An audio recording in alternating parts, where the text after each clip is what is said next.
नमस्कार। Learning language में आपका फिर से स्वागत है।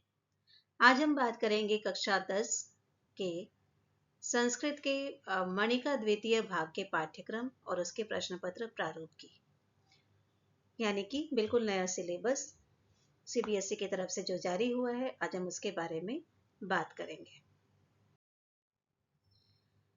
तो ये संस्कृत संप्रेषणात्मक कोर्स है और इसका कोड संख्या है 119 यानी कि 119।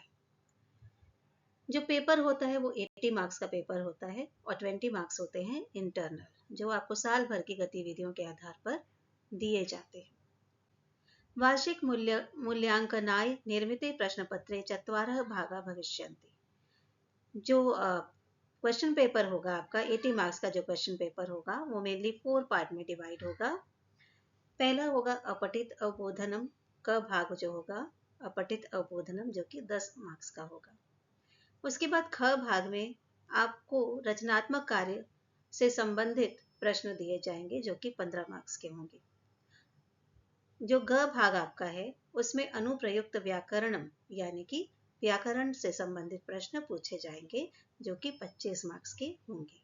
और अंत में आता है पठित अवबोधनम, जो कि ख पाठ के अंतर्गत होगा, जिसमें आपको पाठ्य पुस्तक से 30 अंकों के प्रश्न पूछे जाएंगे। तो अब बारी बारी से हम आगे बढ़ते हैं और देखते हैं बहुत सूक्ष्म रूप से सिलेबस को कि कैसे होगा और प्रश्न किस तरह से होंगे। भागानुसारम विषयः अंक विभाजनम च। भाग के अनुसार यानी क, ख, ग और घ जो भाग है उनके अनुसार अंकों का विभाजन और प्रश्नों का फॉर्मेट देखेंगे। एकः गद्यांशः 80 to 100 शब्द परिमित, यानी कि एक गद्यांश आपको दिया जाएगा जो अनसीन होगा। अपठित अवबोधनम होगा यानी कि अनसीन होगा, जिसमें शब्द संख्या कितनी होगी 80 से 100, यानी कि एक शॉर्ट पैसेज होगा जिसमें 4 तरह के प्रश्न होंगे। अति लघुरात्मक यानी कि एक पदेम, जिसको हम बोलते हैं, एक पद में जिनका उत्तर हमको देना होगा, ये 2 मार्क्स के होंगे। पूर्ण वाक्यात्मक यानी कि 2 प्रश्न ऐसे होंगे, 2 into 2 यानी कि 2 प्रश्न होंगे और दोनों के 2-2 मार्क होंगे, 2-2 अंक होंगे, यानी टोटल वो 4 अंकों का प्रश्न होगा, जिसमें आपको पूरे एक सेंटेंस में उसका उत्तर लिखना होगा। उसके बाद आता है शीर्षकम लघुरात्मक, यानी कि जो पैसेज आपको दिया है उस पर आपको एक योग्य शीर्षक या वांछित शीर्षक लिखना होगा, वो 1 मार्क्स का होगा, यानी 1 अंक का होगा। उसके बाद भाष्य कार्यम, जिसमें 3 प्रश्न होंगे, तीनों के एक एक अंक रहेंगे और ये एमसीक्यू बेस्ड होगा। बहुविकल्पात्मक मतलब इसमें एमसीक्यूज होंगे, यानी कि इसमें 4 विकल्प होंगे जिसमें से आपको एक सही विकल्प को चुनना होगा। अब हम बढ़ते हैं ख भाग की ओर, जो है रचनात्मक कार्य। इसमें 3 तरह के प्रश्न होंगे आपके। पत्र लेखन, चित्र वर्णन या अनुच्छेद लेखन और कथा पूर्ति या संवाद पूर्ति। पत्र लेखन यानी कि औपचारिक या अनौपचारिक किसी भी तरह का पत्र हो सकता है, जो कि निबंधात्मक होगा। मंजूषायाः सहायतया रिक्त स्थान पूर्ति माध्यमेन पूर्णम पत्रम लेखनीयम, यानी कि पूर्ण पत्र आपको लिखना है। एक हेल्प बॉक्स होगा जिसमें कि उत्तर होंगे, उसमें से सही उत्तर को सही जगह लगाकर आपको इस निबंध को पूरा करना है और हर सही उत्तर के लिए आपको आधे अंक दिए जाएंगे, यानी कि टोटल 10 ब्लैंक होंगे, जिसके लिए आपको 5 अंक मिलेंगे। प्रश्न 3 होता है चित्र वर्णन अथवा अनुच्छेद लेखन।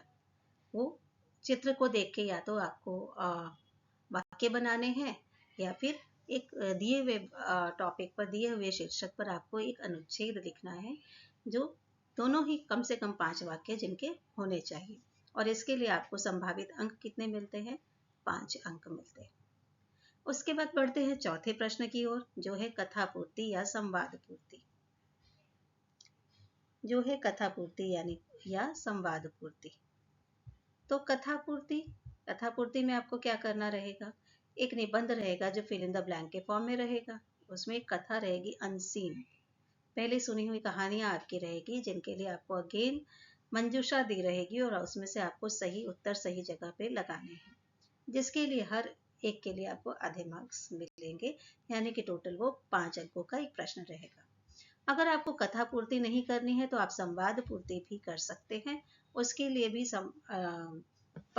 उसके लिए भी यही है, आपको एक हेल्प बॉक्स दिया रहेगा और उसमें उत्तर दिए रहेंगे, जिसमें से सही उत्तर को सही जगह पर या सही क्रम पर आपको लगाने हैं। और इस तरह से आपको पूरा संवाद लिखना है या फिर कि पूरी कथा लिखनी है। सही ऑप्शन सही जगह लगा के आपको इस प्रश्न को पूरा करना है, कंप्लीट करना है।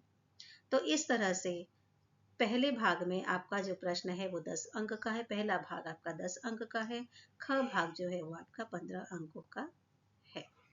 अब बढ़ते हैं हम ग भाग की ओर, जिसमें व्याकरण से संबंधित संस्कृत व्याकरण के हम जितने भी विषय पढ़ेंगे, जितने भी टॉपिक्स पढ़ेंगे, वो सारे इसके अंतर्गत आ जाएंगे। ये भाग 25 अंकों का आपका होगा, जिसमें संधि के लिए 4 मार्क्स होंगे, समास 4 मार्क्स का, प्रत्यय 4 अंकों का, वाच्य परिवर्तन 3 अंक का, समय 3 अंक का, अव्यय 4 अंक के, अशुद्धि संशोधनम 3 अंक का होगा।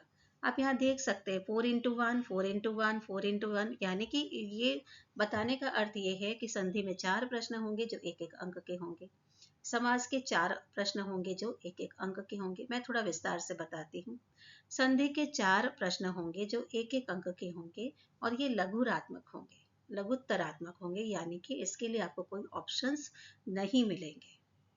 आपको उन जो अंडरलाइंड वर्ड है उसके लिए या तो संधि लिखनी पड़ेगी या तो संधि का विच्छेद करके लिखना पड़ेगा। अगर विच्छेद दिया हुआ है तो आपको संधि लिखनी पड़ेगी। प्रश्न 6 हमारा है समास, जिसके लिए आपको ऑप्शन मिलेंगे। यहाँ लिखा है बहुविकल्पात्मक, यानी कि उसके लिए आपको 4 ऑप्शंस मिलेंगे, जिसमें से आपको सही ऑप्शन पिक करना है। और ये भी 4 प्रश्न होंगे जो एक एक अंकों के होंगे। फिर बढ़ते हैं प्रश्न 7 की ओर, जो है प्रत्यय। प्रत्यय भी ऑप्शन बेस्ड होगा, यानी कि MCQ बेस्ड होगा। इसमें भी आपको विकल्प दिए जाएंगे और प्रत्यय के भी 4 प्रश्नों के लिए 4 प्रश्न होंगे, जिसमें हर प्रश्न के लिए 1 अंक होगा। उसके बाद प्रश्न 8 आता है हमारा वाच्य परिवर्तन, जिसके लिए लघुत्तरात्मक होगा, यानी कि इसमें भी आपको ऑप्शन नहीं मिलेंगे।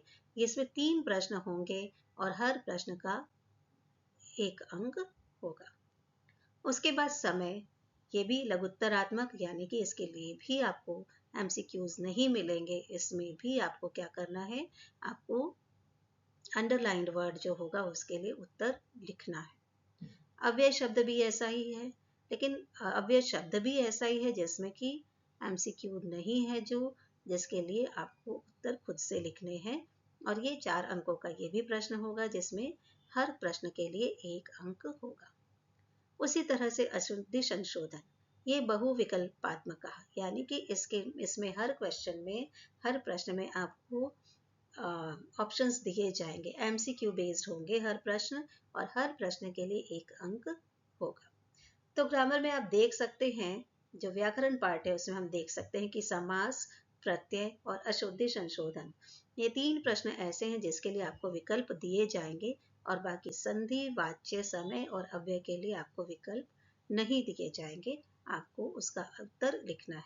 हाँ, इसमें यह हो सकता है कि आपको एक हेल्प बॉक्स दिया रहेगा, मंजूषा दिया रहेगी, और या तो उसमें से आपको संभावित सही उत्तर निकालना है या किसी क्वेश्चन में आपको खुद से भी उत्तर लिखना हो सकता है।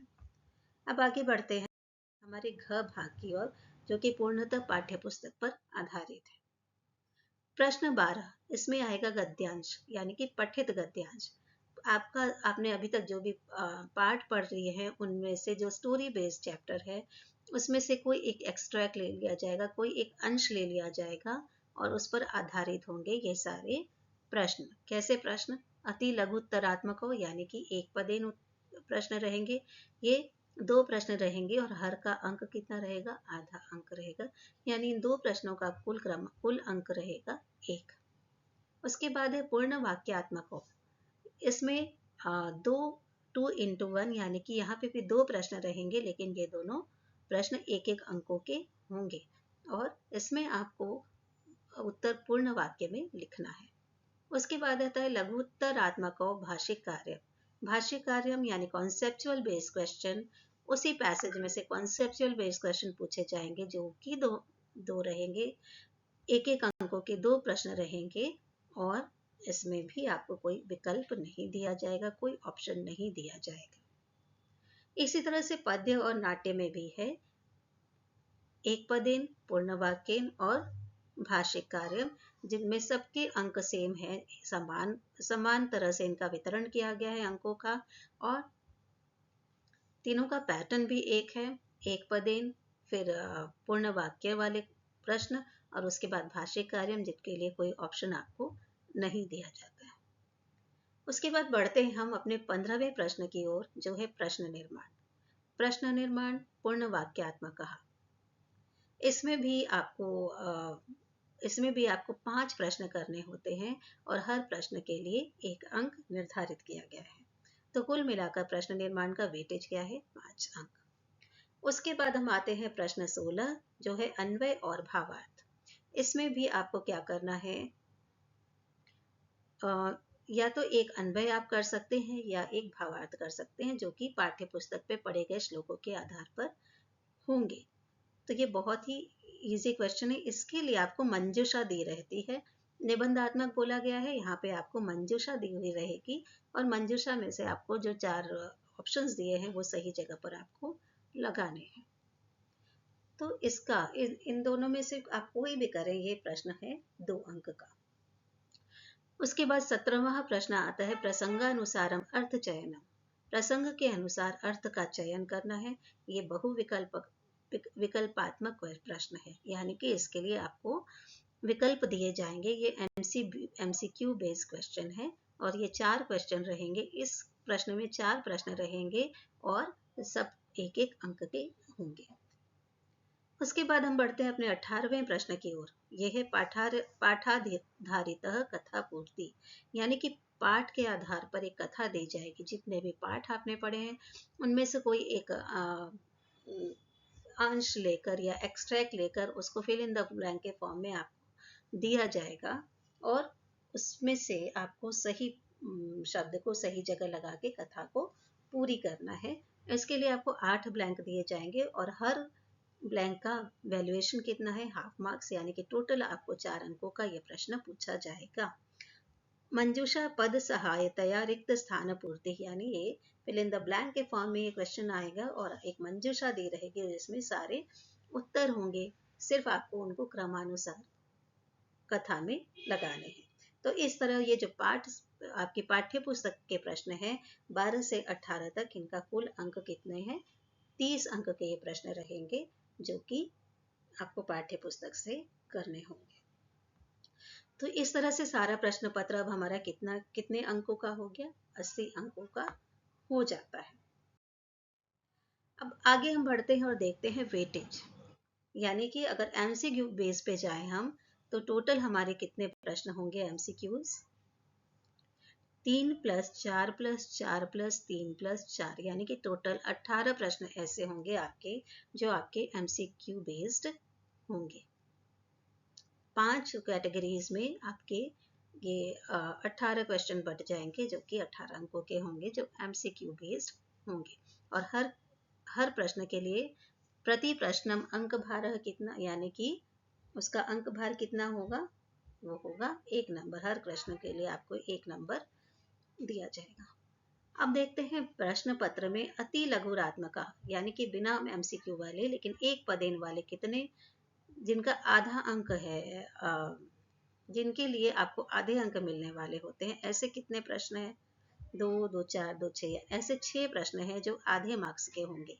और ये कैसे हैं? ये 3 अलग अलग विभाग में 3 अलग अलग कैटेगरीज में पूछे जाएंगे और इनका टोटल वेटेज होता है 3। हर प्रश्न के हिसाब से वो कितने अंक के होंगे? आधे अंक के। उसके बाद अति लघुत्तरात्मक 1 अंक। अब 1 अंक वाले कितने हैं? जो ऐसे जिनके ऑप्शन नहीं दिए जाएंगे लेकिन वो शॉर्ट क्वेश्चन है, ऐसे 2 क्वेश्चन हैं और जो अलग अलग 2 विभागों में रहेंगे और इनका अंक भार है 1 और इनके द्वारा जो प्राप्त अंक होंगे वो आपको होंगे 2। अब हम बढ़ते हैं निबंधात्मक। निबंधात्मक प्रश्न कितने हैं जो फिल इन द गैप के फॉर्म में आएंगे?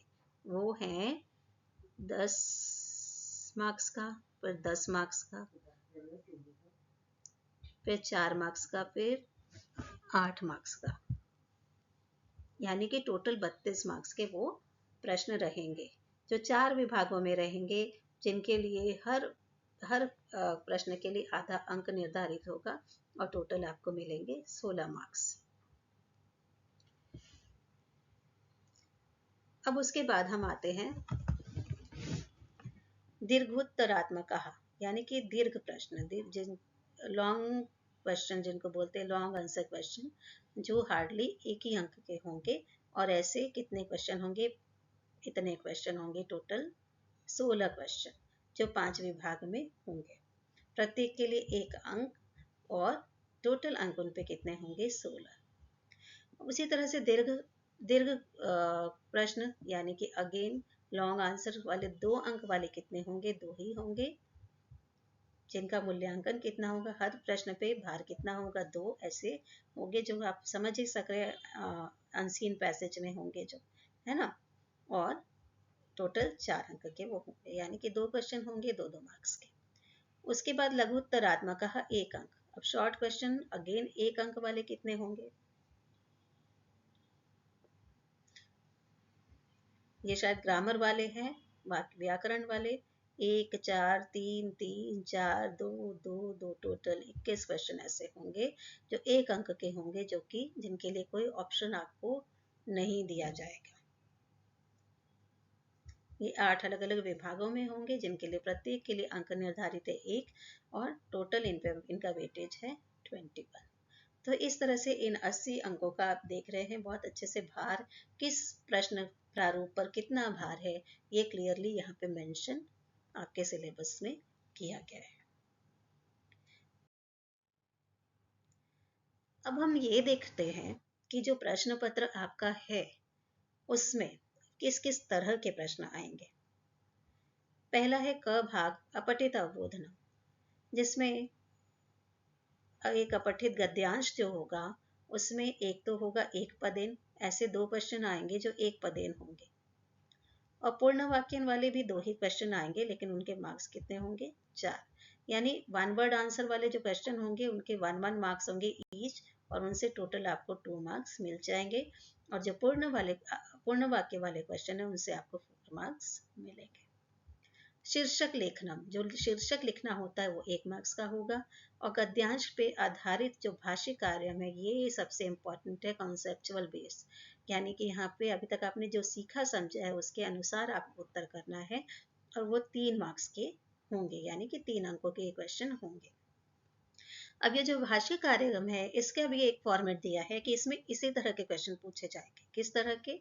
वाक्य कर्तृ क्रिया पद चयन, वाक्य से कर्ता का चयन करना है या क्रिया का चयन करना है। आपको पूछा जा सकता है इनमें कर्ता पद क्या है या इनमें क्रिया पद क्या है, और आपको उनको चयन करना है।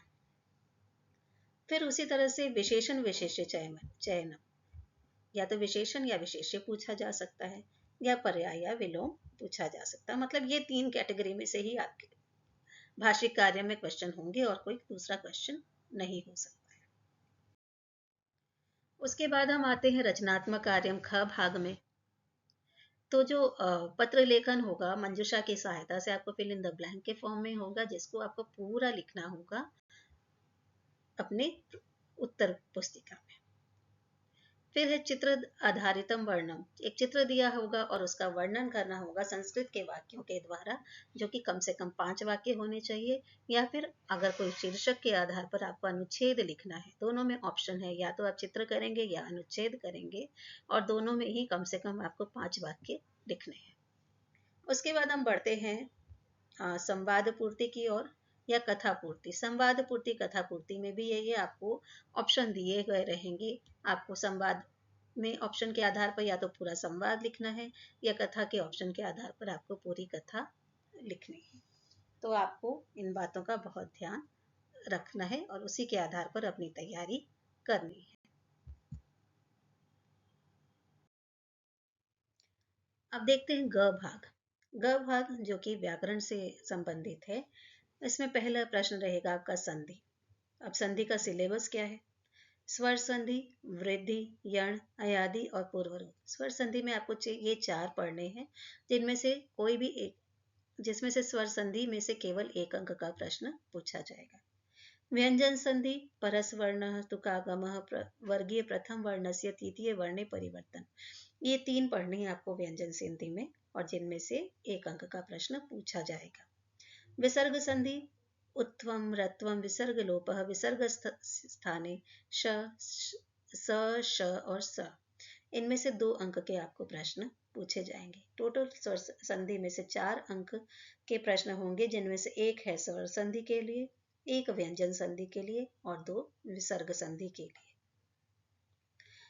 फिर है प्रश्न 6 समास, जिनमें से तत्पुरुष समास 2 अंकों का, द्वंद्व समास 1 अंक का और अव्ययी भाव समास 1 अंक का होगा। और आपका सिलेबस ये दिया हुआ है समास का। उसके बाद बढ़ते हैं प्रश्न 7 प्रत्यय, जिसमें से 3 प्रत्यय हैं, कृत प्रत्यय, तद्धित प्रत्यय और स्त्री प्रत्यय। कृत प्रत्यय में तव्यत और अनीयर, ये 2 आपको पढ़ने हैं, जिनके लिए 1 अंक निर्धारित किए गए। तद्धित प्रत्यय में मतुप, ठक, त्व और तल, जिनमें से 2 अंक निर्धारित किए गए हैं। 2 अंक के प्रश्न इनमें से पूछे जाएंगे। स्त्री प्रत्यय टाप और गीप, जिनमें से 1 अंक का प्रश्न पूछा जाएगा, यानी कि टोटल 4 अंक का ये प्रश्न होगा, जिनका बाइफरकेशन इस तरह से दिया हुआ है। उसके बाद वाच्य में केवल लट लकार, कर्तरी और कर्म से रिलेटेड क्वेश्चन पूछे जाएंगे, जो 3 अंकों के होंगे। समय में से चारों तरह के समय सारणी पूछी जा सकती है, जिनके अंक कितने होंगे? 3 प्रश्न 1-1 अंकों के। अव्यय के लिए ये जो यहाँ जितना बाइफरकेशन दिया है अव्यय का, इतने अव्यय आपको पढ़ने हैं। इसके अलावा बाहर से आपको कोई और अव्यय नहीं पूछा जाएगा। तो अव्यय में कौन कौन से हैं?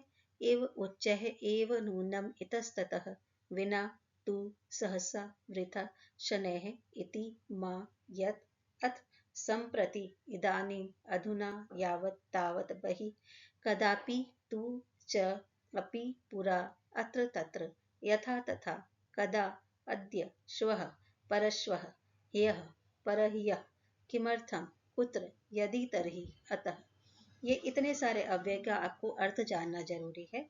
इतने अव्ययों के अलावा आपसे और कुछ नहीं अव्यय से रिलेटेड पूछा जाएगा। ये भी 4 अंकों का प्रश्न होगा।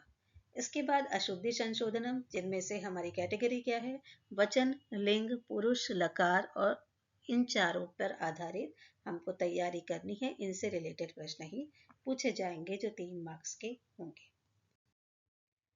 उसके बाद घ भाग पठित अवबोधनम, इसमें भी हमने देखा जैसे अपठित अवबोधनम में था, वैसे ही एक पदेन और पूर्ण वाक्य है। उसके बाद भाष्य कार्यम, जिसमें से भी कैटेगरी वही है। वाक्य कर्तृ क्रिया पद चयनम, वाक्य में से कर्ता पद या क्रियापद पूछा जाएगा। विशेषण विशेष्य चयनम, विशेषण और विशेष्य में से कुछ एक पूछा जाएगा। पर्याय और विलोम, यानी कि पर्याय पद या विलोम पद में से कोई एक प्रश्न पूछा जाएगा। तो इसी तरह से गद्य, पद्य और नाट्य तीनों में इसी तरह के प्रश्न रहेंगे, जो कि कुल मिलाकर 5 अंकों के होंगे। प्रश्न 15 प्रश्न निर्माण, जो कि 5 अंक का होगा।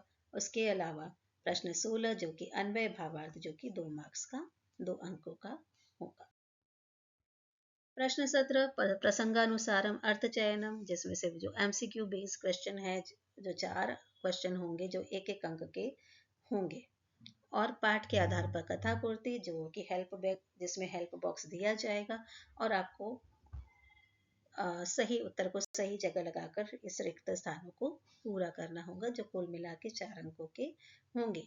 इस तरह से आपके प्रश्न पत्र का प्रारूप 80 अंकों का है, जो पूरा बाइफरकेशन मैंने आपको यहाँ पढ़ के बता दिया है।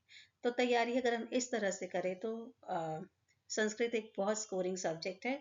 80 में से 80 बहुत आराम से बिना किसी एक्स्ट्रा एफर्ट के हम ला सकते हैं, अगर हम भाषा को सही ढंग से पढ़े तो। अब ये इसमें से जो हमारा सिलेबस है, टेक्सुअल एक्सरसाइज का जो सिलेबस है, टेक्सुअल चैप्टर्स का जो सिलेबस है, वो भी देख लेते हैं।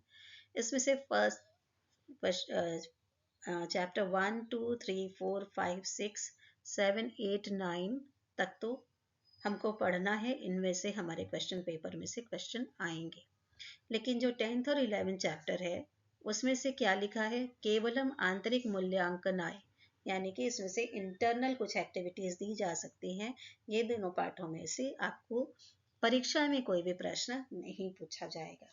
तो यानी कि कुल मिला के 1 to 9 यानी टोटल 9 चैप्टर से जो आपको बहुत अच्छे से पढ़ने हैं। अवधेयम, ध्यान रखने योग्य बात। अब ध्यान रखने योग्य बातें क्या है, परीक्षाएं अनुप्रयुक्त व्याकरणस्य अंशानां चयनम यथा संभवम मणिका द्वितीयो भाग इति पाठ्यपुस्तकात् करणीय। जो व्याकरण के प्रश्न है वो भी जो व्याकरण के प्रश्न है वो आपकी टेक्स्ट बुक में से जहाँ तक है वहां से पूछे जाएंगे। लेकिन अगर उसमें से संभव नहीं हो पाता है तो आपकी जो ग्रामर बुक है मणिका अभ्यास पुस्तक द्वितीय भाग उसमें से भी पूछे जा सकते हैं। मतलब कुल मिला के इन दोनों बुक्स को ही हमको कंसीडर करना है, जो भी प्रश्न आएंगे इनमें से ही आएंगे। और हमारा सिलेबस, हमारी बुक कौन कौन सी है एक बार वो भी देख लेते हैं। हमारी पाठ्य पुस्तकें जो सीबीएसई बोर्ड ने डिसाइड की है वो पहली है टेक्सटुअल जो चैप्टर्स वाली टीबी है, जो हमारी मणिका द्वितीयो भाग, जो कि केंद्रीय माध्यमिक शिक्षा बोर्ड द्वारा जारी की गई है। फिर है मणिका अभ्यास पुस्तकम द्वितीय भाग, मणिका अभ्यास पुस्तक का द्वितीय भाग, वो भी सीबीएसई का ही है, लेकिन अभी इसकी कॉपी उपलब्ध नहीं है। तो अभी हम टीबी के ही सारे चैप्टर्स और उसको कंसीडर करके ही हम ग्रामर के व्याकरण को भी पढ़ेंगे। आशा है आपको प्रश्न पत्र का प्रारूप बहुत अच्छे से समझ में आ गया होगा और आपकी तैयारी इसके आधार पर बहुत अच्छी होगी बच्चों। किसी भी तरह की कोई भी दुविधा हो तो आप कमेंट सेक्शन में क्वेश्चन करके क्वेश्चन अपना डाल सकते हैं, लिख सकते हैं, अपनी जिज्ञासा रख सकते हैं। Thank you for watching this learning language. अभी तक अगर आपने चैनल सब्सक्राइब नहीं किया है तो please subscribe the channel and share the videos. Keep watching the videos for more knowledge. Thank you.